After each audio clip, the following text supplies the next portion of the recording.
பார்ப்போம், நம்மளால பார்க்க முடியுதான்னு. இசைக்க கூட முடியல. இவ்வளோ பெருசா இருக்கு, இவ்வளோ தூக்க முடியல, அவ்வளோ கஷ்டமா இருக்கு. இதெல்லாம் நம்மளால தூக்க முடியாது. பார்ப்போம், யாராவது இருக்காங்களா என்னன்னு பார்ப்போம்.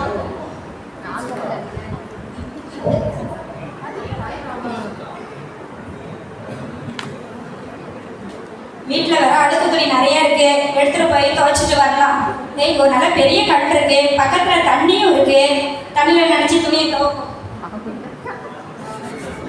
சோப்பு போட்ட துணியை துவைச்சி சுத்தம் பண்ணுவோம்.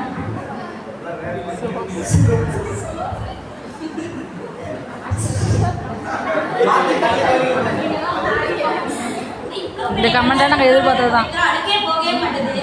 இந்த கல் ஒன்றுத்துக்கும் பயன்படாத கல்லா இருக்கும் போல இருக்கு. சரி பரவாயில்ல, நம்ம வீட்டில் போய் சுத்தம் பண்ணிக்குவோம்.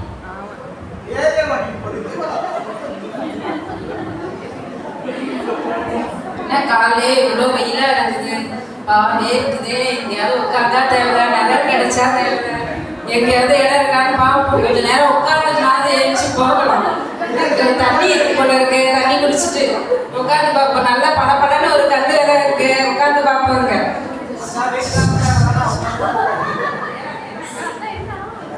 நல்லா படப்படன்னு இருக்குது, உட்காந்து பார்க்கலாம். என்ன வழுக்குது, என்ன இப்படி இருக்கு இந்த கல்? நல்லா பளபளன்னு இருக்குன்னு பார்த்தாக்கா ஒரு பக்கம் முட்டிக்கிட்டு இருக்குது, ஒன்றும் முடியல, உட்காரவே முடியல. இதுல எந்த சைடுனால உட்காந்து பார்ப்போம். இந்த கல்லு இந்த சைடு உட்கார முடியலையே, இது எதுக்கும் உதவாத கல் போல இருக்கு, அதான் இப்படி இருக்குது. சரி, நம்ம வேற இடத்த பார்த்து போவோம்.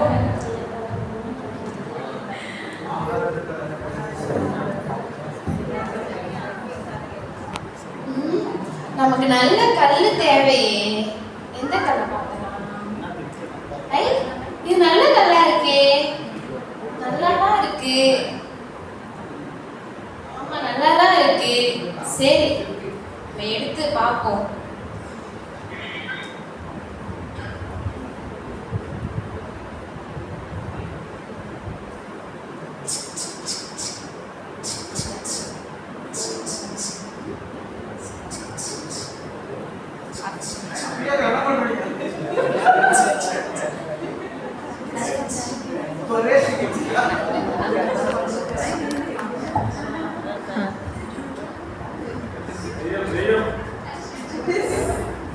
அப்பா, எவ்வளவு அழகா இருக்கு. சரி, நம்ம யாராவது காமிச்சு எப்படி இருக்கு பார்ப்போம்.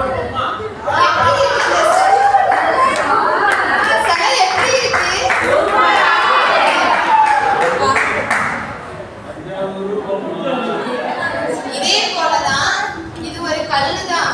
ஆனா வந்து இப்ப வந்த 3 பேரும் அதை வந்து வெவ்வேறு விதமா அதை வந்து பார்த்தாங்க.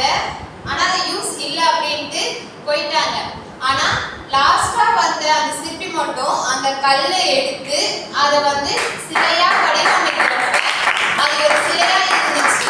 அது வந்து பார்க்குறவங்களுக்கு அழகாகவும் இருந்துச்சு, ஒரு சிலையாகவும் இருந்துச்சு. அதே போலதான் கடவுள் நம்ம கிட்ட கொடுத்திருக்கிற ஒவ்வொரு குழந்தைகளையும் அவங்க கரடுக்குட்டா இருக்கிறப்ப, அந்த கரடுக்குட்டான இந்த குணங்களோட இருக்கிறப்ப அந்த குழந்தைகளையும் நம்ம அவங்க சரியாக எடுத்து அவங்கள சிலை போல செதுக்கினாதான் அவங்க மற்றவங்களுக்கு ஆசீர்வாதமா இருப்பாங்க.